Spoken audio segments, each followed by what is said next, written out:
Hi all, എല്ലാവർക്കും സഹകാരി raise പ്ലസിൻ്റെ മറ്റൊരു banking ക്ലാസ്സിലേക്ക് സ്വാഗതം. അപ്പോൾ ഇന്ന് നമ്മൾ പഠിക്കാൻ പോകുന്നത് ടൈപ്സ് ഓഫ് അക്കൗണ്ട്സ് അല്ലേ, സ്പെഷ്യൽ ടൈപ്സ് ഓഫ് അക്കൗണ്ട്സിൽ പാർട്ട്ണർഷിപ്പ് ഫേംസിന് വേണ്ടി തുടങ്ങുന്ന അക്കൗണ്ടിൻ്റെ ക്രൈറ്റീരിയാസും ആ ഒരു അക്കൗണ്ട് എങ്ങനെ മെയിൻറ്റെയിൻ ചെയ്യുന്നതിനെ പറ്റിയാണ് നമ്മൾ പഠിക്കാൻ പോകുന്നത്. ഓക്കെ, അപ്പോൾ നമ്മൾ പാർട്ട്ണർഷിപ്പ് ഫേംസിനെ പറ്റി നമ്മൾ പറയുമ്പോൾ നമുക്കറിയാം എന്തല്ലേ, രണ്ടിൽ കൂടുതലോ ആൾക്കാർ ചേർന്ന് തുടങ്ങുന്ന അതിൻ്റെ പ്രോഫിറ്റ്സ് ആയാലും ലോസ് ആയാലും അത് ഷെയർ ചെയ്യാൻ വേണ്ടി തുടങ്ങുന്ന ഫേംസിനാണ് എന്തെന്ന് പറയുന്നത് പാർട്ട്ണർഷിപ്പ് ഫേംസ് എന്ന് പറയുന്നത്. ഇന്ത്യൻ പാർട്ട്ണർഷിപ്പ് ആക്ട് 1932 പ്രകാരമാണ് എന്ത് ചെയ്യുന്നത്, പാർട്ട്ണർഷിപ്പ് ഫേമുകളെ നമ്മൾ എന്ത് ചെയ്യുന്നത്, രജിസ്റ്റർ ചെയ്യുന്നത് അല്ലേ. ഇവരുടെ ലൈബിലിറ്റി എന്ന് പറയുമ്പോൾ നമുക്കറിയാം ജോയിൻ്റ്ലി, പിന്നെ എന്താണ് ജോയിൻ്റ്ലി സെവറലി ഇവർ ലൈബിൾ ആയിരിക്കും, അൺലിമിറ്റഡ് ആയിരിക്കും ഇവരുടെ ലൈബിലിറ്റി നമുക്കറിയാം.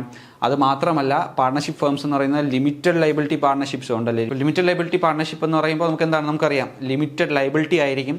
പിന്നെ എന്താണ് 2009 ലിമിറ്റഡ് ലൈബിലിറ്റി പാർട്ട്ണർഷിപ്പ് എന്ന് പറയുന്ന ആ ഒരു പാർട്ട്ണർഷിപ്പ് കോൺസെപ്റ്റ് എന്താണ് നമുക്ക് ഇന്ത്യയിൽ ഇൻട്രൊഡ്യൂസ് ചെയ്യപ്പെട്ടത്. ഓക്കെ, അപ്പോൾ ഇത് സാധാരണ പാർട്ട്ണർഷിപ്പിനെ സംബന്ധിച്ചിടത്തോളം ലിമിറ്റഡ് ലൈബിലിറ്റി പാർട്ട്ണർഷിപ്പ് എന്ന് പറയുമ്പോൾ കുറച്ചുകൂടി വ്യത്യാസമുള്ളതായിരിക്കും. എന്താണ് അവിടെ ലൈബിലിറ്റി എന്ന് പറയുന്നത്, പാർട്ട്നേഴ്സിൻ്റെ ലൈബിലിറ്റി എന്ന് പറയുന്നത് എന്തായിരിക്കും, ലിമിറ്റഡ് ആയിരിക്കും. അതൊരു കമ്പനിയുടെ തന്നെ ഒരു ക്യാരക്ടർ അല്ലെങ്കിൽ ആ ഒരു ഫീച്ചറിലായിരിക്കും ഇത് ലിമിറ്റഡ് ലൈബിലിറ്റി പാർട്ട്ണർഷിപ്പ് വരുന്നത് അല്ലേ. അത് പ്രത്യേകമായിട്ട് നിലനിൽക്കുന്ന ഒരു സെപ്പറേറ്റ് എൻറ്റിറ്റി ആയിരിക്കും. പാർട്ട്നേഴ്സിൻ്റെ ഡെത്തോ അല്ലെങ്കിൽ ഇൻസോൾവൻസിയോ എന്താണ് ഈ ഒരു പാർട്ട്ണർഷിപ്പ് ഫേമിനെ, ലിമിറ്റഡ് ലൈബിലിറ്റി ആയിട്ടുള്ള പാർട്ട്ണർഷിപ്പ് ഫേമിനെ ഒരിക്കലും അഫക്റ്റ് ചെയ്യുന്നില്ല. അപ്പോൾ നമുക്കിപ്പോൾ പഠിക്കുമ്പോൾ നമ്മൾ പാർട്ട്ണർഷിപ്പ് ഫേംസ് സാധാരണ അതിൻ്റെ പാർട്ട്നേഴ്സുമായിട്ട് ബൈൻഡ് ചെയ്തിരിക്കുന്നത് കൊണ്ട് തന്നെ പാർട്ട്നേഴ്സിൻ്റെ ഡെത്ത് ആയാലും അവരുടെ ഇൻസോൾവൻസി ആയാലും എന്ത് തന്നെ ആയാലും ഈ ഒരു പാർട്ട്ണർഷിപ്പ് ഫേമിനെ അത് ബാധിക്കുകയും അവരുടെ ഡിസോൾവ് ചെയ്യുന്നതിലേക്ക് അതിനെ വഴിവെക്കുകയും ചെയ്യുന്നുണ്ട്. ഓക്കെ, എന്നാൽ ലിമിറ്റഡ് ലൈബിലിറ്റിയിൽ എന്താണ് ഈ ഒരു പാർട്ട്ണർഷിപ്പുമായിട്ട് പാർട്ട്നേഴ്സ് ബൈൻഡ് ചെയ്തിട്ടുണ്ടെങ്കിലും അതൊരു സെപ്പറേറ്റ് ലീഗൽ എൻറ്റിറ്റി ആയിട്ട് തന്നെ നിൽക്കുന്നതായിരിക്കും. അതുകൊണ്ട് തന്നെ അതിൻ്റെ ലൈബിലിറ്റി എന്ന് പറയുന്നത് ലിമിറ്റഡ് ആയിരിക്കും. ഓക്കെ, പിന്നെ പാർട്ട്ണർഷിപ്പ് ഫേംസിനെ പറ്റി നമ്മൾ പഠിക്കുമ്പോൾ അവർ ബാങ്ക് അക്കൗണ്ട് തുടങ്ങുമ്പോൾ എന്തൊക്കെ ശ്രദ്ധിക്കണം, ബാങ്കുകൾ എന്തൊക്കെ അവരിൽ നിന്നും ഒബ്റ്റെയിൻ ചെയ്തിരിക്കണം, പിന്നെ പാർട്ട്നേഴ്സ് ആവാൻ പറ്റുന്ന ആൾക്കാരുടെ കേസ് അങ്ങനെ നമ്മൾ ശ്രദ്ധിക്കണം. ഇപ്പോൾ നമ്മൾ പാർട്ട്നേഴ്സ് ആവാൻ പറ്റുന്ന ആൾക്കാരുടെ കേസ് പറയുമ്പോൾ നമ്മൾ കൃത്യമായിട്ട് നോട്ട് ചെയ്യേണ്ടത് മൈനേഴ്സിനെ ഒരിക്കലും നമുക്ക് എന്ത് ചെയ്യാൻ പറ്റുന്നില്ല, ഒരു പാർട്ട്ണർഷിപ്പ് ഫേമിന് വേണ്ടി ഒരു വാലിഡ് കോൺട്രാക്റ്റിൽ ഏർപ്പെടുത്താൻ പറ്റത്തില്ല. പക്ഷേ മൈനേഴ്സിനെ നമുക്ക് ഒരു പാർട്ട്ണർഷിപ്പ് ഫേമിൻ്റെ ബെനിഫിറ്റിന് വേണ്ടി അവരെ പാർട്ട്ണർഷിപ്പിൽ എൻ്റർ ചെയ്യിക്കാമെന്ന് പഠിച്ചു വയ്ക്കുക. ഓക്കെ, അവരൊരിക്കലും വാലിഡ് കോൺട്രാക്റ്റിൽ ഏർപ്പെടുത്താൻ പറ്റത്തില്ല, പക്ഷേ അവർക്ക് ബെനിഫിറ്റിന് വേണ്ടി എന്ത് ചെയ്യാം, അവരെ പാർട്ട്ണർഷിപ്പിലേക്ക് നമുക്ക് കൊണ്ടുവരാം. പക്ഷേ അവരുടെ മെജോറിറ്റി അവർ അറ്റൈൻ ചെയ്യുമ്പോൾ എന്ത് ചെയ്യണം, കൃത്യമായിട്ടുള്ള ലീഗൽ നോട്ടീസ് ഫയൽ ചെയ്ത് അവർ ഈ പാർട്ട്ണർഷിപ്പിൽ ഇനിയും തുടരുന്നുണ്ടോ ഇല്ലെങ്കിൽ അതിന് വിട്ടു പോകുന്നുണ്ടോ എന്നുള്ളത് കൃത്യമായിട്ട് നോട്ട് ചെയ്യണം എന്നുള്ള കാര്യങ്ങളൊക്കെ നമുക്കറിയാം അല്ലേ.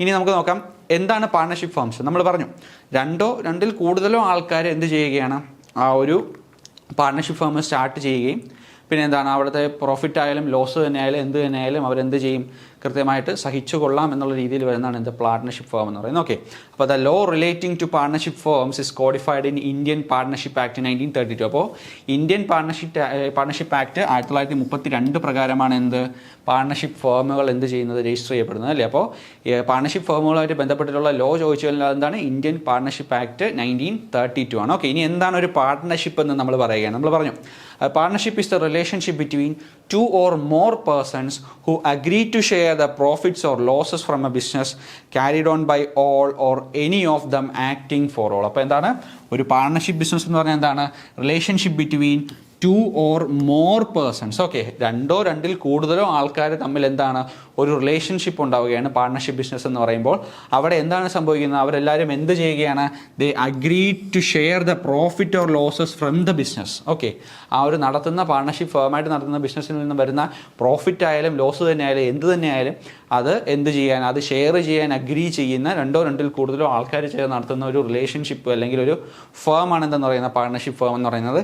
ഇനി ഇത് പ്രവർത്തിക്കുന്ന എന്താണ്, carried on by all. Okay, ഈ ഒരു ചേരുന്ന പാർട്ട്നേഴ്സ് എല്ലാവരും ചേർന്നോ ഇല്ലെങ്കിൽ എന്താണ് any of them acting for all. Okay, ഈ ഒരു എല്ലാവർക്കും വേണ്ടി ചിലർ മാത്രം ആക്ട് ചെയ്തുകൊണ്ടോ എന്ത് നടത്താം, പാർട്ട്ണർഷിപ്പ് ഫേമുകൾ നടത്താമെന്നാണ് പറയുന്നത്. ഓക്കെ, അപ്പോൾ എല്ലാവരും ചേർന്നോ, ഈ ചേരുന്ന പാർട്ട്നേഴ്സ് എല്ലാവരും ചേർന്നോ അല്ലെങ്കിൽ എല്ലാവർക്കും വേണ്ടി കുറച്ച് പേര് അല്ലെങ്കിൽ ഒരാളോ എന്ത് ചെയ്യുന്ന ഈ ഒരു ഫേം നടത്തിക്കൊണ്ട് പോകുന്നതാണ് നമ്മൾ എന്ത് പറയുന്നത് പാർട്ട്ണർഷിപ്പ് ഫേം എന്ന് പറയുന്നത്. ഓക്കെ, അപ്പോൾ പാർട്ട്ണർഷിപ്പ് എന്ന് പറഞ്ഞാൽ എന്താണ്, it is A relationship between 2 or more persons who agree to share the profits and losses from a business carried on by all or any of them acting for all. Okay, കൃത്യമായിട്ട് not ചെയ്ത് വയ്ക്കാം. ഇനി partnership ഫേമുകൾ bank account തുടങ്ങുമ്പോഴുള്ള കേസുകളാണ് നമ്മൾ പറയുന്നത്. Okay, അപ്പോൾ ഈ partnership firm എന്താണെന്ന് നമ്മൾ പഠിച്ചു, അതേ ആക്ട് പ്രകാരമാണ് അഡ്മിനിസ്റ്റർ ചെയ്തിരിക്കുന്നത് പഠിച്ചു. ഇനി ഇവരുടെ ലൈബിലിറ്റി നമുക്കറിയാം എന്താണ്, അൺലിമിറ്റഡ് ലൈബിലിറ്റിയാണ് പാർട്ണർഷിപ്പ് ഫേംസിന് വരുന്നത്. അത് മാത്രമല്ല അവരെല്ലാവരും ജോയിൻ്റ്ലിയും സെവറലിയും എന്തായിരിക്കും, ലൈബിൾ ആയിരിക്കുമെന്ന് നമ്മൾ പഠിച്ചു. ഇതിൽ വ്യത്യാസം വരുന്ന സാധനമാണ് എന്ത്, ലിമിറ്റഡ് ലൈബിലിറ്റി പാർട്ണർഷിപ്പ് അല്ലേ. ഇനി എന്താണ്, പാർട്ട്നേഴ്സായിട്ട് ആരെയൊക്കെ അഡ്മിറ്റ് ചെയ്യാമെന്ന് നമ്മൾ പഠിച്ചു.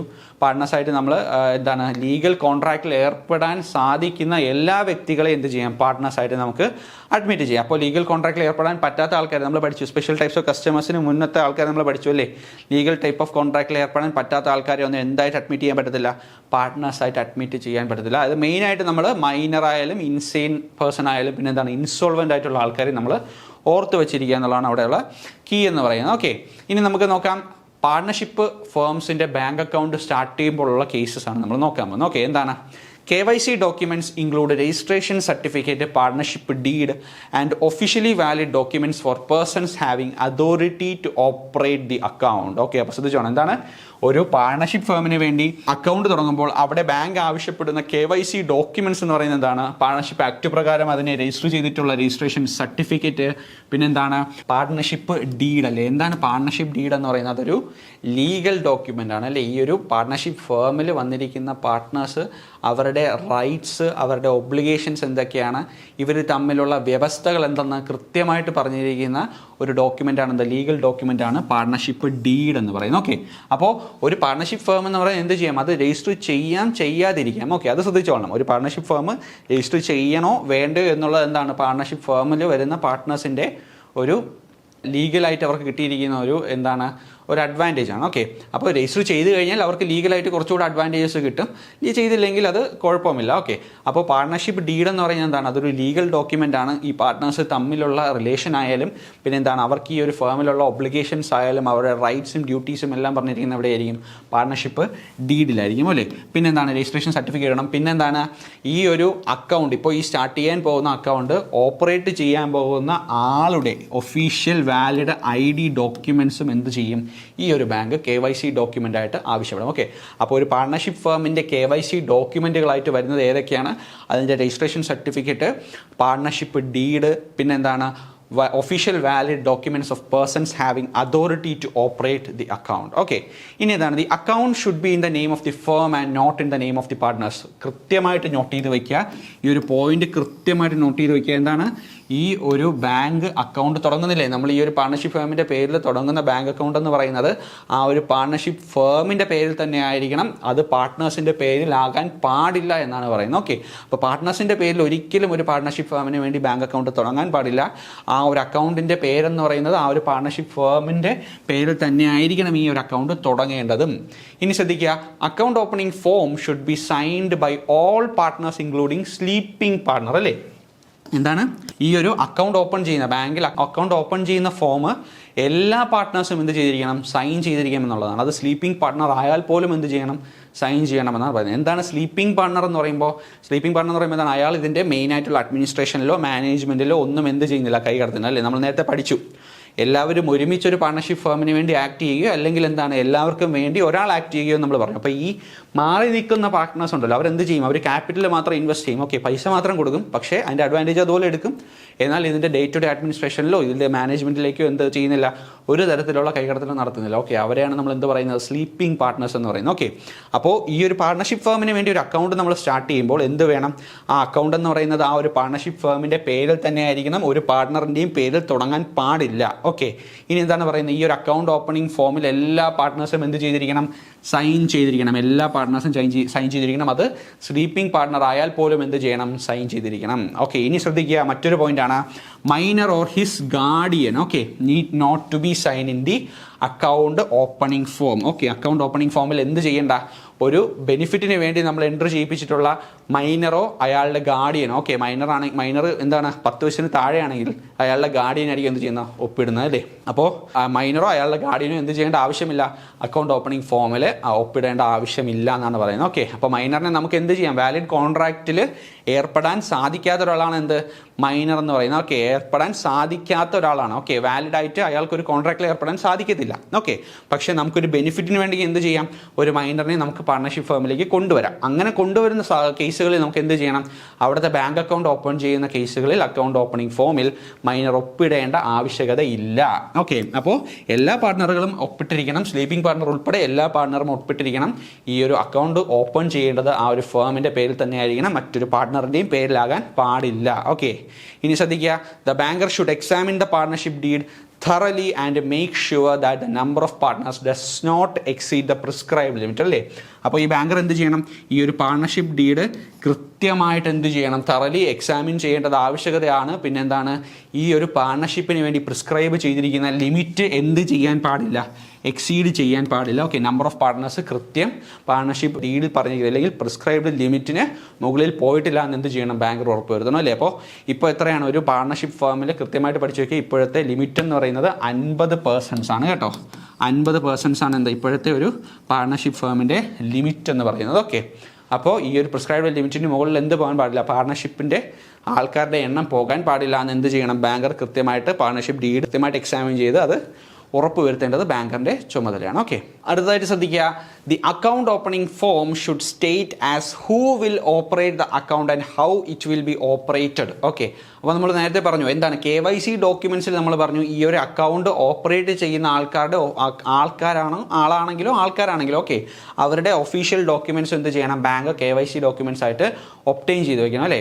അപ്പോൾ നമ്മൾ കൃത്യമായിട്ട് അക്കൗണ്ട് ഓപ്പൺ ചെയ്യുന്ന സമയത്ത് KYC ഡോക്യുമെൻറ്റ്സ് ആയിട്ട് നമ്മൾ എന്ത് ചെയ്യണം? ഈ അക്കൗണ്ട് ഓപ്പറേറ്റ് ചെയ്യാൻ ചുമതലപ്പെടുത്തിയിട്ടുള്ള ആൾക്കാരുടെ ഒഫീഷ്യൽ ഡോക്യുമെൻറ്റ്സ് അതിനോടൊപ്പം വെച്ച് കൊടുക്കണം. അത് മാത്രമല്ല, നമ്മൾ എന്താണ് അക്കൗണ്ട് ഓപ്പണിംഗ് ഫോമിൽ നമ്മൾ എന്ത് ചെയ്യണം? കൃത്യമായിട്ട് മെൻഷൻ ചെയ്യണം ആരൊക്കെയാണോ who all will operate the account എന്നുള്ളത് നമ്മൾ കൃത്യമായിട്ട് എന്ത് ചെയ്യണം? ആ അക്കൗണ്ട് ഓപ്പണിംഗ് ഫോമിൽ മെൻഷൻ ചെയ്തിരിക്കണം. അത് സിംഗിൾ ആയിട്ടാണെങ്കിലും ജോയിൻ്റ് ആയിട്ടാണെങ്കിലും എത്ര പേര് അത് മാനേജ് ചെയ്യുന്നു. ഓക്കെ, ഇപ്പോൾ ഒരാൾ മാത്രമായിരിക്കും ചിലപ്പോൾ ബാങ്ക് അക്കൗണ്ട് മാനേജ് ചെയ്യുന്നത്. മാത്രമല്ല, ഇപ്പോൾ പാർട്ണർഷിപ്പ് ഫേമിൽ ഒരു 10 പേരുണ്ടെങ്കിൽ 5 പേർക്ക് എന്ത് ചെയ്യാം?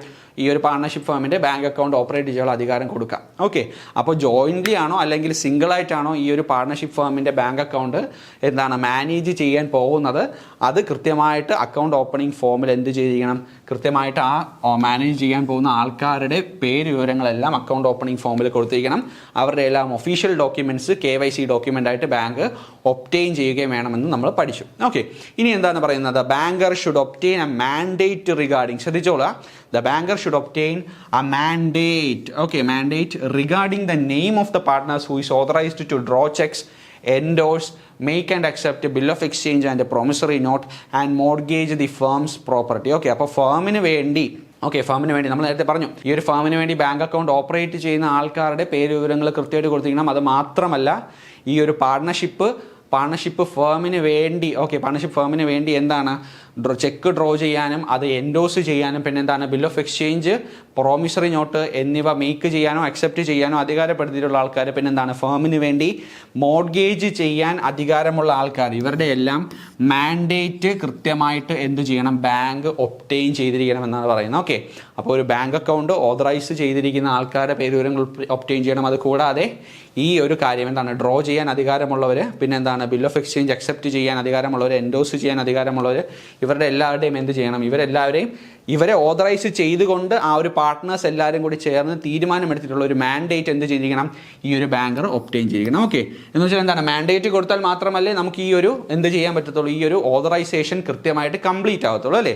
ഇപ്പോൾ എനിക്ക് എന്ത് ചെയ്തിരിക്കുകയാണ്? ഞാനൊരു പാർട്ണർഷിപ്പ് ഫേമിലുള്ള ആളാണെന്ന് വെക്കുക. ഓക്കെ, ഒരു 10 പേരുള്ള പാർട്ണർഷിപ്പ് ഫേമിലുള്ള ആളാണ്. അപ്പോൾ എനിക്കാണ് ഈ ഒരു അക്കൗണ്ട് ഓപ്പറേറ്റ് ചെയ്യാനുള്ള അധികാരം തന്നിരിക്കുന്നത്. ഓക്കെ, അപ്പോൾ ഞാൻ എന്താണ്? ഈ ഒരു പാർട്ട്നേഴ്സിൻ്റെ എല്ലാം ഏജൻ്റായിട്ട് പ്രവർത്തിക്കുന്നു. കൃത്യമായിട്ട് നോട്ട് ചെയ്യുക. എന്താണ്? ഏജൻ്റായിട്ട് പ്രവർത്തിക്കുന്ന അവസരമാണ് വരുന്നത്. ഓക്കെ, അപ്പോൾ ഏജൻ്റായിട്ട് പ്രവർത്തിക്കുകയാണെങ്കിൽ പോലും അവരെന്താണ് എനിക്ക് തരുന്നത്? ഈ ഒരു അക്കൗണ്ട് ഓപ്പറേറ്റ് ചെയ്യാനുള്ള മാൻഡേറ്റ്, അധികാരം തരികയാണ്. അല്ലേ? ആ ഒരു മാൻഡേറ്റ് തരികയും ആ ഒരു മാൻഡേറ്റ് പ്രകാരമാണ് ഞാൻ എന്ത് ചെയ്യുന്നത്? അവരുടെ എല്ലാവരുടെയും ഏജൻ്റായിട്ട് നിന്നുകൊണ്ട് ഈ ഒരു ബാങ്ക് അക്കൗണ്ട് ഓപ്പറേറ്റ് ചെയ്യുന്നത്. ഓക്കെ, നമ്മുടെ പാർട്ണർഷിപ്പ് ഫേമിന് വേണ്ടിയാണ് ഓപ്പറേറ്റ് ചെയ്യുന്നത്. അപ്പോൾ അങ്ങനെ ഓപ്പറേറ്റ് ചെയ്യാൻ വേണ്ടി നമ്മൾ എന്ത് ചെയ്യണം? അക്കൗണ്ട് ഓപ്പണിംഗ് ഫോമിൽ ഈ ഒരു പാർട്ണർഷിപ്പ് ഫേമിൻ്റെ അക്കൗണ്ട് ഓപ്പറേറ്റ് ചെയ്യാൻ അധികാരമുള്ള ആൾക്കാരുടെ പേര് കൊടുക്കുന്നതോടൊപ്പം തന്നെ ബാങ്ക് എന്ത് ചെയ്യണം? ആ പാർട്ട്നേഴ്സ് എല്ലാവരും കൂടി ചേർന്ന് ഇയാൾക്ക് മുകളിൽ കൊടുത്തിരിക്കുന്ന ആ ഒരു അതോറിറ്റിയുടെ മാൻഡേറ്റ് കൂടി എന്ത് ചെയ്യണം? വാങ്ങിയെടുക്കണമെന്നാണ് പറയുന്നത്. ഇനി ശ്രദ്ധിക്കുക. No operation to be allowed by the partner in whose favour authority is not available but he can stop the operation. ശ്രദ്ധിക്കുക. എന്താണ്? ഇപ്പോൾ ഞാൻ പറഞ്ഞു 10 പേരുള്ള ഒരു പാർട്ണർഷിപ്പ് ഫേം ആണെന്ന് വെക്കാം. ഓക്കെ, അതിൽ 5 പേർക്ക് എന്തുണ്ട്, പാർട്ണർഷിപ്പ് ഫേമിൻ്റെ അക്കൗണ്ട് ഓപ്പറേറ്റ് ചെയ്യാനും അവിടെ ചെക്ക് ഡ്രോ ചെയ്യാനും എൻഡോസ് ചെയ്യാനും പിന്നെ എന്താണ് bill of exchange, promissory note ഇവയെല്ലാം കൈകാര്യം ചെയ്യാനുള്ള അധികാരം കൊടുത്തിട്ടുണ്ട്. ഈ അധികാരത്തിനാണ് നമ്മൾ എന്ത് പറയുന്നത്, മാൻഡേറ്റ് എന്ന് പറയുന്നത്. ഓക്കെ, ഏജന്റായിട്ട് പ്രവർത്തിക്കുന്ന മാൻഡേറ്റ് എന്ന് പറയുന്നത്. അപ്പോൾ ഈ മാൻഡേറ്റും എല്ലാം എന്താണ് ബാങ്ക് ഒബ്റ്റെയിൻ ചെയ്ത് വെച്ചിട്ടുണ്ട്. ഈ ആൾക്കാരെല്ലാം ബാങ്കിന് അറിയുകയും ചെയ്യാം. ബാക്കിയുള്ള 5 പേരുണ്ടല്ലോ, ഈ ഒരു അധികാരം കിട്ടാത്ത, ഈ ഒരു ബാങ്ക് അക്കൗണ്ട് ഓപ്പറേറ്റ് ചെയ്യാൻ അധികാരം കിട്ടാത്ത ബാക്കിയുള്ള 5 പേർക്ക് എന്ത് ചെയ്യാൻ പറ്റത്തില്ല, അവർക്ക് ഈ ഒരു ഓപ്പറേഷൻ ഒന്നും ചെയ്യാൻ പറ്റത്തില്ല എന്നാണ് പറയുന്നത്. അപ്പോൾ no operation to be allowed by the partner in whose favour authority is not available. അപ്പോൾ അതോറിറ്റി ഇല്ലാത്ത പാർട്ട്നേഴ്സിന് എന്ത് ചെയ്യാൻ പറ്റത്തില്ല, ഈ ഓപ്പറേഷൻസിലൊന്നും ഇടപെടാൻ പറ്റത്തില്ല, അല്ലെങ്കിൽ അതൊന്നും ചെയ്യാൻ പറ്റത്തില്ല. പക്ഷേ ഈ ഓപ്പറേഷൻസ് കൃത്യമായിട്ട് അതോറിറ്റി ചെയ്ത് കൊടുത്തിരിക്കുന്ന ആൾക്കാരുടെ ഈ ഒരു ഓപ്പറേഷൻസ് എന്ത് ചെയ്യാനുള്ള അധികാരമുണ്ട്, സ്റ്റോപ്പ് ചെയ്യാനുള്ള അധികാരമുണ്ട്. അപ്പോൾ ബാങ്ക് അക്കൗണ്ടിൽ നടക്കുന്ന ഓപ്പറേഷൻസ് നടത്തിയെടുക്കാനുള്ള അധികാരം എന്തില്ല, ഈ ഒരു അതോറിറ്റി കൊടുത്തിട്ടില്ലാത്ത ആൾക്കാർക്ക് ഇല്ലെങ്കിൽ പോലും അതിൽ നടക്കുന്ന ഓപ്പറേഷൻസ് സ്റ്റോപ്പ് ചെയ്യാനുള്ള അധികാരം ഓക്കെ അത് ആ ഒരു അതോറിറ്റി കൊടുത്തിട്ടുള്ള ആളാവാം, ആവാതിരിക്കാം. ഓക്കെ, അങ്ങനെ ഈ പാർട്ട്നേഴ്സിന് എല്ലാവർക്കും എന്തുണ്ട്, ഈ ഒരു ബാങ്ക് അക്കൗണ്ടിൽ നടക്കുന്ന ഓപ്പറേഷൻ സ്റ്റോപ്പ് ചെയ്യാനുള്ള അധികാരമുണ്ട്. ഓക്കെ, അതിപ്പോൾ അതോറിറ്റി എന്താണ്, ഈ ഒരു മാൻഡേറ്റ് ഉള്ള ആളാവാം ഇല്ലാത്ത ആളാവാം. ഓക്കെ, പാർട്ട്നേഴ്സിന് എല്ലാവർക്കും എന്തുണ്ട്, ഈ ഒരു ഓപ്പറേഷൻ സ്റ്റോപ്പ് ചെയ്യാൻ അധികാരമുണ്ട്. പക്ഷേ ഓപ്പറേഷൻ നടത്തണമെങ്കിൽ അയാൾക്ക് എന്ത് കിട്ടിയിരിക്കണം, ആ ഒരു കൃത്യമായിട്ടുള്ള അതോറിറ്റി പാർട്ട്നേഴ്സ് എല്ലാവരും എന്ത് ചെയ്യണം, അസൈൻ ചെയ്ത് കൊടുത്തിരിക്കണം. ഇത് കൃത്യമായിട്ട് ഓർത്ത് വെച്ച് പഠിക്കുക. ഓക്കെ, ഇനി നമുക്ക് പറയാനുള്ളത് എന്താണ്, withdrawal of authority given to partners for operation can be withdrawn by any partner singly whether he has the authority to operate the account or not. അപ്പോൾ ശ്രദ്ധിക്കുക, എന്താണ് വിഡ്രോവൽ ഓഫ് അതോറിറ്റി അല്ലേ. അപ്പോൾ നമ്മൾ എന്ത് പറഞ്ഞു, 10 പേരുള്ള ഒരു പാർട്ണർഷിപ്പ് ഫേം. ഓക്കെ, 10 പേരുള്ള ഒരു പാർട്ണർഷിപ്പ് ഫേമിന് എന്താണ്, രാമു എന്ന് പറയുന്ന ആൾ ഈ ഒരു പാർട്ണർഷിപ്പ് ഫേമിലെ ഒരു അംഗമാണെന്ന് വിചാരിക്കുക. ഓക്കെ, ഈ രാമുവിന് മാത്രമാണ് എന്ത് കൊടുത്തിരിക്കുന്നത്, ഈ ഒരു ബാങ്ക് അക്കൗണ്ട്, ഈ ഒരു പാർട്ണർഷിപ്പ് ഫേമിൻ്റെ ബാങ്ക് അക്കൗണ്ട് കൃത്യമായിട്ട് ഓപ്പറേറ്റ് ചെയ്യാനുള്ള അധികാരം കൊടുത്തിരിക്കുന്നതെന്ന് വിചാരിക്കുക. ഓക്കെ, അയാളുടെ മാൻഡേറ്റ് ആണ് ബാങ്ക് വാങ്ങിച്ചു വെച്ചിരിക്കുന്നത്. ഇയാൾക്കാണ് ആ ബാങ്ക് അക്കൗണ്ട് ഓപ്പറേറ്റ് ചെയ്യാനും ബാക്കിയുള്ള എല്ലാ പാർട്ട്നേഴ്സിനും വേണ്ടി ആ ഒരു പാർട്ണർഷിപ്പ് ഫേമിന് വേണ്ടി എന്ത് ചെയ്യാൻ, ഈ ഒരു അക്കൗണ്ട് ഓപ്പറേറ്റ് ചെയ്യാനും അതിൽ ഓപ്പറേഷൻസ് കണ്ടക്ട് ചെയ്യാനുള്ള അധികാരം രാമുവിനാണുള്ളതെന്ന് വിചാരിക്കുക. ഓക്കെ, ബാക്കി എത്ര 9 പാർട്ട്നേഴ്സ് ഉണ്ട് അല്ലേ, ബാക്കി 9 പാർട്ട്നേഴ്സ് ഉണ്ട്. ഇനി ഇയാളുടെ ഈ ഒരു അതോറിറ്റി, ഈ ഒരു ബാങ്ക് അക്കൗണ്ട് ഓപ്പറേറ്റ് ചെയ്യാനുള്ള അതോറിറ്റി വിഡ്രോ ചെയ്യണമെങ്കിൽ അതെന്ത് ചെയ്യാം, ബാക്കിയുള്ള 9 പേർക്കിൽ ആർക്ക് വേണമെങ്കിലും എന്ത് ചെയ്യാം, ഈ ഒരു അതോറിറ്റി വിഡ്രോ ചെയ്യാനായിട്ടുള്ള അധികാരമുണ്ട്. അതാണ് പറയുന്നത്, എന്താണ്, withdrawal of authority given to partner or partners for operation can be withdrawn by any partner. Okay, ഒറ്റയ്ക്കാണെങ്കിലോ കൂട്ടത്തിലൂടെ ആണെങ്കിലോ എന്ത് ചെയ്യാം, ഈ രാമുവിനുള്ള അധികാരം വിഡ്രോ ചെയ്യാൻ ബാക്കിയുള്ള പാർട്ട്നേഴ്സിന് അധികാരമുണ്ടെന്നാണ് പറയുന്നത്. അയാൾ എന്ത് ചെയ്യാൻ, അയാൾക്ക് അതോറിറ്റി ഉണ്ടെങ്കിലോ ഇല്ലെങ്കിലോ എന്ത് ചെയ്യാം, അയാൾക്ക് ഇത് വിഡ്രോ ചെയ്യാനുള്ള അധികാരമുണ്ട്. ഓക്കെ, ഇനി കൂട്ടത്തിലൊരു കാര്യം ചെയ്യാം, രാമുവിന് മാത്രമല്ല, ഓക്കെ, രാമുവിനും സോമനും എന്തുണ്ട്, അധികാരമുണ്ടെന്ന് വിചാരിക്കും. ഓക്കെ, അപ്പോൾ 8 പേർക്ക് അധികാരമില്ല, 2 പേർക്ക് അധികാരമുണ്ട്. ഓക്കെ, അപ്പോൾ രാമുവിൻ്റെ അധികാരം എടുത്തു കളയാൻ സോമന് പറ്റും. ഓക്കെ, അയാൾക്ക് അതോറിറ്റി ഉണ്ടെങ്കിലും ഇല്ലെങ്കിലും എന്ത് ചെയ്യാം, ഈ ഒരു അതോറിറ്റി രാമുവിനുള്ള അതോറിറ്റി എടുത്തു കളയാൻ മറ്റെല്ലാ പാർട്ട്നേഴ്സിനും അതോറിറ്റി ഉണ്ടെങ്കിലും ഇല്ലെങ്കിലും എടുത്തു കളയാനുള്ള അധികാരമുണ്ടെന്നാണ് കൃത്യമായിട്ട് പഠിച്ചു വയ്ക്കുക. ഓക്കെ, ഇനി എന്താണ്, വൺസ് ദിസ് അതോറിറ്റീസ് വിഡ്രോൺ, അപ്പോൾ ഒരാൾ എന്ത് ചെയ്യുകയാണ്, ഈ ഒരു അതോറിറ്റി എടുത്ത് കളയാണ്, രാമുവിൻ്റെ അതോറിറ്റി എടുത്ത് കളയാണ്, എന്ത്, ബാങ്ക് അക്കൗണ്ട് ഓപ്പറേറ്റ് ചെയ്യാനുള്ള രാമുവിൻ്റെ അതോറിറ്റി എടുത്ത് കളയുകയാണെങ്കിൽ അത് റിസ്റ്റോർ ചെയ്യണമെങ്കിൽ, തിരിച്ചത് രാമുവിന് കൊടുക്കണമെങ്കിൽ എന്ത് ചെയ്യണം, എല്ലാ ആൾക്കാരും എന്ത് ചെയ്യണം, എല്ലാ പാർട്ട്നേഴ്സും ഒന്നുകൂടി അത് സൈൻ ചെയ്ത് മാൻഡേറ്റ് ആക്കി കൊടുത്താൽ മാത്രമേ ഈ ഒരു അധികാരം തിരിച്ച് രാമുവിന് കിട്ടത്തുള്ളൂ. അപ്പോൾ രാമുവിൻ്റെ കയ്യിലുള്ള, ഇല്ലെങ്കിൽ ആ ഒരു ബാങ്ക് അക്കൗണ്ട് ഓപ്പറേറ്റ് ചെയ്യാനുള്ള അധികാരമുള്ള ആളുടെ കയ്യിൽ നിന്ന് ആ ഒരു ഓപ്പറേഷൻ എടുത്ത് മാറ്റാൻ മറ്റ് പാർട്ട്നേഴ്സിൽ ആർക്കെങ്കിലും ഒരാൾക്കായാലും കൂട്ടത്തോടെ ആയാലും എന്ത് ചെയ്യാൻ സാധിക്കും, അത് എടുത്ത് കളയാൻ സാധിക്കും. ഓക്കെ, പക്ഷേ എന്നാൽ അത് തിരിച്ചെന്ത് ചെയ്യണം, ആ ഒരു ഓപ്പറേഷൻ്റെ അധികാരം എന്ത് ചെയ്യണം, രാമുവിലേക്ക് കൊടുക്കണം. ഇല്ലെങ്കിൽ ആ ഒരു പാർട്ണർഷിപ്പ് ഫേമിൻ്റെ ആ ഒരാളിലേക്ക് കൊടുക്കണമെങ്കിൽ ബാക്കിയുള്ള എല്ലാ പാർട്ട്നേഴ്സും ചേർന്ന് തീരുമാനമെടുത്ത് ഒപ്പിട്ട് കറക്റ്റായിട്ട് അത് കൊടുത്താൽ മാത്രമേ അത് അയാളിലേക്ക് തിരിച്ച് റിസ്റ്റോർ ആവത്തുള്ളൂ എന്ന് നമ്മൾ പഠിക്കുക. ഓക്കെ, കൃത്യമായിട്ട് അത് പഠിച്ചു വയ്ക്കുക. ഇനി എന്താണ് പറയുന്നത്, cheques payable to the firm. നമ്മളിപ്പോൾ പഠിച്ചു, നമ്മൾ കമ്പനീസിൻ്റെ ബാങ്ക് അക്കൗണ്ട് പഠിച്ചു അല്ലേ, ഡയറക്ടറിൻ്റെയോ ഓഫീസറിൻ്റെയോ ഇല്ലെങ്കിൽ എന്താണ് ആ ഒരു കമ്പനിയിലുള്ള ഒഫീഷ്യലിൻ്റെ അക്കൗണ്ടിലേക്ക് എന്ത് ചെയ്യാൻ പാടില്ല നമ്മൾ പഠിച്ചു, ക്രെഡിറ്റ് ചെയ്യാൻ, അവരുടെ പേഴ്സണൽ അക്കൗണ്ടിലേക്ക് ക്രെഡിറ്റ് ചെയ്യാൻ പാടില്ല എന്ന് പഠിച്ചു അല്ലേ. അത് ആ ഒരു കമ്പനിയുടെ തന്നെ ബാങ്ക് അക്കൗണ്ടിലേക്ക് എന്ത് ചെയ്യണം, ക്രെഡിറ്റ് ചെയ്യാനേ പാടുള്ളൂ. അതുപോലെ തന്നെയാണ് ഇവിടെ എന്താണ്, cheques payable to the firm or endorsed to the firm cannot be credited to the personal account of the partner. Okay, അപ്പോൾ പാർട്ണർഷിപ്പ് ഫേമിലായാൽ എന്താണ്, പാർട്ണർഷിപ്പ് ഫേമിൻ്റെ പേരിൽ വന്നിരിക്കുന്ന ചെക്ക് ആ ഒരു പാർട്ണർഷിപ്പ് ഫേമിൻ്റെ പാർട്ട്ണറിൻ്റെ അക്കൗണ്ടിലേക്ക്, പേഴ്സണൽ അക്കൗണ്ടിലേക്ക് എന്ത് ചെയ്യാൻ പാടില്ല, ക്രെഡിറ്റ് ചെയ്യാനുള്ള ഒരു പ്രൊവിഷൻ ബാങ്കിന് ഇല്ല എന്ന് കൃത്യമായിട്ട് പഠിച്ചു വയ്ക്കുക. ഓക്കെ, ഇത് കൃത്യമായിട്ട് പഠിച്ചു വയ്ക്കുക. ഓക്കെ, അപ്പോൾ ക്രെഡിറ്റ് ചെയ്യാനുള്ള അധികാരം ആർക്കില്ല, ബാങ്കിന് ഇല്ല അല്ലേ. ബാങ്കിൻ്റെ പാർട്ണർഷിപ്പ് ഫേമിൻ്റെ അക്കൗണ്ടിലേക്ക് മാത്രമേ അത് ക്രെഡിറ്റ് ചെയ്യാൻ പാടുള്ളൂ. അതൊരു പാർട്ണറിൻ്റെയും പേഴ്സണൽ അക്കൗണ്ടിലേക്ക് ക്രെഡിറ്റ് ചെയ്യാൻ പാടില്ല. ഇനി എന്താണ് പറയുന്നത്, തേർഡ് പാർട്ടി മാൻഡേറ്റ്. എന്താണ് third party mandate? Authority to operate the account can be given in favour of a third person who is not a partner but it should be given by all partners. അപ്പോൾ എല്ലാ പാർട്ണർമാരും ചേർന്ന് എന്ത് ചെയ്യാം, ഈ ഒരു partnership ഫേമിൽ ഉൾപ്പെടാത്ത ഒരാൾക്ക് വേണമെങ്കിൽ എന്ത് ചെയ്യാം, ഈ ഒരു അക്കൗണ്ട് ഓപ്പറേറ്റ് ചെയ്യാനുള്ള മാൻഡേറ്റ് കൊടുക്കാം എന്നാണ് പറയുന്നത്. അപ്പോൾ ശ്രദ്ധിക്കുക, എന്താണ്, ഈ ഒരു പാർട്ണർഷിപ്പ് ഫേമിൻ്റെ അംഗമാവണമെന്നില്ല, ഓക്കെ, ഒരു പാർട്ണർ ആവണമെന്നില്ല, അയാൾക്ക് എന്ത് ചെയ്യാം, ഈ ഒരു ബാങ്ക് അക്കൗണ്ട് ഓപ്പറേറ്റ് ചെയ്യാനുള്ള മാൻഡേറ്റ് എല്ലാ പാർട്ട്നേഴ്സും ചേർന്ന് സൈൻ ചെയ്താൽ മാത്രം ഒരു തേർഡ് പാർട്ടിക്ക് കൊടുക്കാം അല്ലേ. പാർട്ണർഷിപ്പ് ഫേമിൻ്റെ ഒരു അംഗമല്ലാത്ത മറ്റൊരാൾക്ക് എന്ത് ചെയ്യാം, ഈ ഒരു മാൻഡേറ്റ് കൊടുത്ത് ബാങ്ക് അക്കൗണ്ട് ഓപ്പറേറ്റ് ചെയ്യിപ്പിക്കാൻ കഴിയും. എന്നാൽ അത് എല്ലാ പാർട്ട്നേഴ്സും എന്ത് ചെയ്തിരിക്കണം, സൈൻ ചെയ്തിരിക്കണം. അതിനെയാണ് നമ്മൾ തേർഡ് പാർട്ടി മാൻഡേറ്റ് എന്ന് പറയുന്നത്. ഓക്കെ, ഇനി ശ്രദ്ധിക്കുക, പേയ്മെൻറ്റ് സ്റ്റോപ്പ് ചെയ്യുക. നമ്മൾ നേരത്തെ പറഞ്ഞു അല്ലേ, ഒരു ഓപ്പറേഷൻ സ്റ്റോപ്പ് ചെയ്യാൻ എന്ത് ചെയ്യണം, ആ ഒരു പാർട്ണർഷിപ്പിൽ വരുന്ന പാർട്ട്നേഴ്സിൽ ആർക്കായാലും അതെന്ത് ചെയ്യാൻ സാധിക്കും, ആ ഒരു ഓപ്പറേഷൻ സ്റ്റോപ്പ് ചെയ്യാൻ സാധിക്കും അല്ലേ. അതിപ്പോൾ അയാൾക്ക് അതോറിറ്റി ഉണ്ടെങ്കിലും ഇല്ലെങ്കിലും എന്ത് ചെയ്യാം, ഒരു ബാങ്ക് അക്കൗണ്ടിൽ നടക്കുന്ന ഓപ്പറേഷൻ എന്ത് ചെയ്യാം, സ്റ്റോപ്പ് ചെയ്യാനുള്ള അധികാരം എല്ലാ പാർട്ട്നേഴ്സിനും ഉണ്ട്. ഓക്കെ, അതുപോലെ തന്നെയാണ് ഇവിടെയും എന്താണ്, ഒരു ബാങ്ക് അക്കൗണ്ടിൽ നടക്കുന്ന പേയ്മെൻറ്റ് സ്റ്റോപ്പ് ചെയ്യാൻ ഏതൊരു പാർട്ണറും എന്ത് ചെയ്യാം, അധികാരമുണ്ട് അല്ലേ. അപ്പോൾ any partner can stop the payment of a cheque issued by another partner. Okay, അപ്പോൾ മറ്റൊരു പാർട്ട്ണർ ഇഷ്യൂ ചെയ്തിട്ടുള്ള ചെക്കിൻ്റെ പേയ്മെൻറ്റ് സ്റ്റോപ്പ് ചെയ്യാനുള്ള അധികാരം ആ പാർട്ണർഷിപ്പിൽ വരുന്ന മറ്റാൾക്കാർക്ക് ഉണ്ടെന്നുള്ളത് കൃത്യമായിട്ട് മനസ്സിലാക്കുക. ഓക്കെ, ഇനി in case of death, retirement or insolvency of A partner. അപ്പോൾ ഇത് കൃത്യമായിട്ട് പഠിച്ചു വയ്ക്കുക.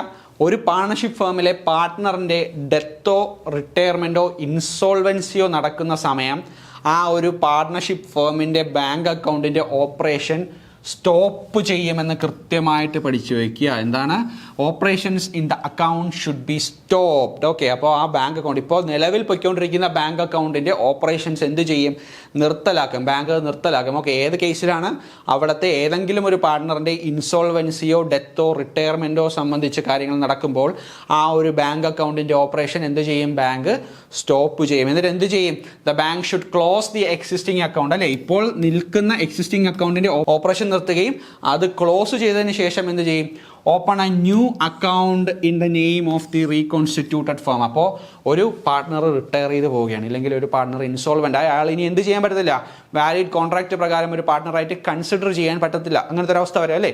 ഇനി എന്ത് ചെയ്യും, അയാൾക്ക് ഡെത്ത് സംഭവിച്ചു അല്ലേ. ഡെത്ത് സംഭവിക്കുമ്പോഴെന്താണ്, അയാൾ പാർട്ണർഷിപ്പിൽ നിന്നും അയാളുടെ ബന്ധം മുറിഞ്ഞു പോവുകയാണ് സംഭവിക്കുന്നത്. ഓക്കെ, അങ്ങനെ ചെയ്യുന്ന കേസുകളിൽ എന്ത് ചെയ്യും, ഈ ഒരു പാർട്ണർഷിപ്പ് ഡീഡ് പ്രകാരം അയാൾ എന്താവുന്നു, ഇപ്പോൾ പാർട്ണറല്ല, ഓക്കെ, പാർട്ണറല്ലാത്ത അവസ്ഥയിൽ എന്ത് ചെയ്യും, ഈ ഒരു ഫേമിനെ റീകോൺസ്റ്റിറ്റ്യൂട്ട് ചെയ്യും. നമ്മൾ വീണ്ടും എന്ത് ചെയ്യും, ഒരു പുതിയ ഫേം പോലെ അതിനെ എന്ത് ചെയ്യും, റീകോൺസ്റ്റിറ്റ്യൂട്ട് ചെയ്യും. ആ റീകോൺസ്റ്റിറ്റ്യൂട്ട് ചെയ്ത ഫേമിൻ്റെ പേരിലായിരിക്കും ഇനി പുതിയ ബാങ്ക് അക്കൗണ്ട് എന്ത് ചെയ്യുന്നത്, ഈ ഒരു ബാങ്ക് തുറക്കുന്നത്. അപ്പോൾ മനസ്സിലാക്കുക, റിട്ടയർമെൻ്റ് ആയാലും ഇൻസോൾവൻസി ആയാലും ഡെത്തിൻ്റെ കേസിലായാലും ബാങ്ക് അക്കൗണ്ടിൻ്റെ ഓപ്പറേഷൻ എന്ത് ചെയ്യും, ബാങ്ക് സ്റ്റോപ്പ് ചെയ്യും.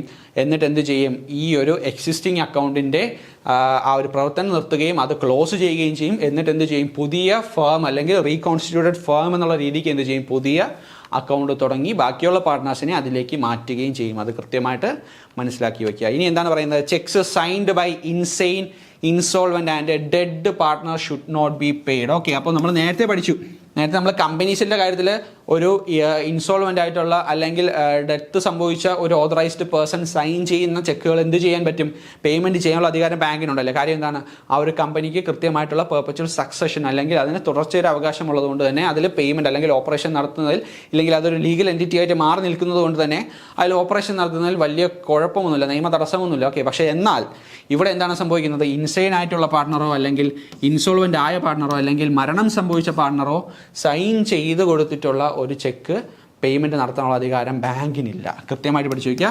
പാർട്ണർഷിപ്പ് അക്കൗണ്ട്സിൻ്റെ കേസിൽ ഒരു ഡെത്ത് സംഭവിച്ചതോ ഇൻസൈൻ ആയിട്ടുള്ളതോ ഇൻസോൾവൻ്റ് ആയിട്ടുള്ള പാർട്ട്ണർ എന്ത് ചെയ്യാനുള്ള അധികാരമില്ല, അവർ സൈൻ ചെയ്തിട്ടുള്ള ചെക്ക് പേയ്മെൻറ്റ് ചെയ്യാനുള്ള അധികാരം ബാങ്കിനില്ല. And insolvent ceases to be a partner from the date of order of adjudication and firm is not liable for his action അല്ലേ. അപ്പോൾ അയാൾ ഇൻസോൾവൻ്റ് ആണെന്ന് പറഞ്ഞ് എന്താണ് ഒരു വിധി ഇറങ്ങുന്ന ആ ദിവസം മുതൽ അയാൾ എന്താണ് ആ ഒരു ഫേമിൻ്റെ പാർട്ട്ണർ അല്ലാതാവുകയും അയാൾ പിന്നെ ചെയ്യുന്ന എന്ത് ആക്ഷൻ തന്നെയായാലും അത് ഫേമിന് ലയബിലിറ്റി ഉണ്ടാക്കുന്നതല്ല എന്നും കൃത്യമായിട്ട് മനസ്സിലാക്കി വയ്ക്കുക.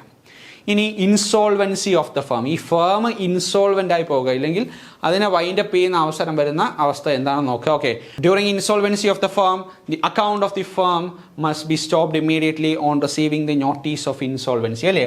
അപ്പോൾ ഒരു ഫേം മൊത്തത്തിൽ എന്തായി, ഇൻസോൾവൻ്റ് ആയിപ്പോയി. ഓക്കെ, ഇൻസോൾവൻസി ആയിപ്പോയെങ്കിൽ ആ ഒരു ഇൻസോൾവൻസി നോട്ടീസ് കിട്ടുന്ന ആ സമയം തന്നെ എന്ത് ചെയ്യണം, ബാങ്ക് ആ ഒരു ഫേമിൻ്റെ പേരിലുള്ള അക്കൗണ്ടിൻ്റെ ഓപ്പറേഷൻസ് കംപ്ലീറ്റ് ആയിട്ട് സ്റ്റോപ്പ് ചെയ്യണമെന്നാണ് പറയുന്നത്. അപ്പോൾ ഒരു ഫേമിന് ഇൻസോൾവൻസി ആയിപ്പോയി, അങ്ങനെ ഇൻസോൾവൻസി ആയിക്കഴിഞ്ഞാൽ ആ ഇൻസോൾവൻസിയുടെ നോട്ടീസ് കിട്ടുന്ന ആ നിമിഷം തന്നെ ഇമ്മീഡിയറ്റ്ലി എന്ത് ചെയ്യണം, ആ ഒരു ബാങ്ക് അക്കൗണ്ട് അല്ലെങ്കിൽ ആ ഒരു ഫേമിൻ്റെ പേരിലുള്ള ബാങ്ക് അക്കൗണ്ട് എന്ത് ചെയ്യണം, നിർത്തലാക്കണമെന്ന് കൃത്യമായിട്ട് പഠിച്ചു വയ്ക്കുക. ഓക്കെ, അതിൻ്റെ ഓപ്പറേഷൻസ് സ്റ്റോപ്പ് ചെയ്ത് വയ്ക്കുക. ഓക്കെ, ബാങ്ക് അത് ഓപ്പറേഷൻസ് എല്ലാം സ്റ്റോപ്പ് ചെയ്ത് വയ്ക്കും.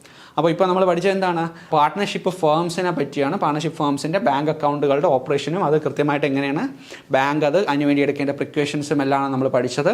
നമ്മൾ പഠിച്ചു അക്കൗണ്ട് ഓപ്പണിംഗ് ഫോമിൽ എല്ലാ പാർട്ട്നേഴ്സിൻ്റെയും സൈന് ബാങ്ക് ഒബ്റ്റെയിൻ ചെയ്തിരിക്കണം, അത് സ്ലീപ്പിംഗ് പാർട്ട്ണർ ആണെങ്കിൽ കൂടി. ഓക്കെ, KYC ഡോക്യുമെൻറ്റ്സിൽ എന്തൊക്കെ ഉൾപ്പെടുമെന്ന് നമ്മൾ പഠിച്ചു. അതിനുശേഷം എന്താണ്, ഓതറൈസ്, ഈ ഒരു ബാങ്ക് അക്കൗണ്ട് ഓപ്പറേറ്റ് ചെയ്യാൻ ഓതറൈസ് ചെയ്ത് കൊടുത്തിരിക്കുന്ന ആളുടെ പേര് വിവരങ്ങളെല്ലാം അക്കൗണ്ട് ഓപ്പണിംഗ് ഫോമിൽ വേണമെന്ന് നമ്മൾ പഠിച്ചു. അതിനുശേഷം എന്ത് നമ്മൾ പഠിച്ചു, ഈ ഒരു ഓതറൈസ് ചെയ്തിരിക്കുന്ന പേഴ്സൻ്റെ ഓപ്പറേഷൻ സ്റ്റോപ്പ് ചെയ്യാൻ ഒരു ഓതറൈസ്ഡ് പേഴ്സണ് അല്ലെങ്കിൽ പോലും എന്ത് ചെയ്യാൻ അത് സാധിക്കും, അല്ലേ? ഓതറൈസ്ഡ് പാർട്ണർ അല്ലെങ്കിൽ പോലും ഈ ഒരു ഓപ്പറേഷൻ സ്റ്റോപ്പ് ചെയ്യാൻ സാധിക്കും.